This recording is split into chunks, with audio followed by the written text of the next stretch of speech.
So Lucifer 2 Empuraan எப்படி இருக்குன்னு பார்த்தீங்கன்னா வந்து உண்மையிலே வந்து லூசிஃபர் பார்ட் 1 பார்த்தவங்களுக்கு தான் இந்த பார்ட் 2ஓட கதை புரியும்.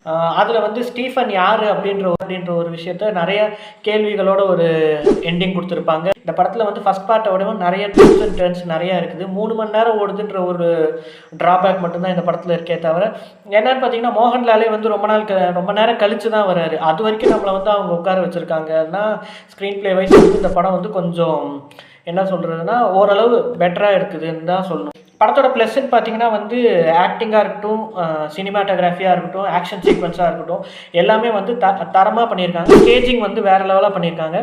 ரொம்ப டீட்டெயிலாக இந்த படத்தை பற்றி டிஸ்கஸ் பண்ணோன்னா நிறைய இன்ட்ரெஸ்டிங் எலிமெண்ட்ஸ் நம்ம அதை பற்றி ரிவீல் பண்ணுற மாதிரி இருக்கிறதுனால வந்து இந்த படத்தை பற்றி சிம்பிளாக சொல்லணுன்னா, ஒரு லூசிஃபர் பார்த்தவங்க ஒரு எக்ஸ்பெக்டேஷனோட போனீங்கன்னா உங்கள் எக்ஸ்பெக்டேஷனை தாண்டி கொஞ்சம் இந்த படம் சாட்டிஸ்ஃபை பண்ணும்.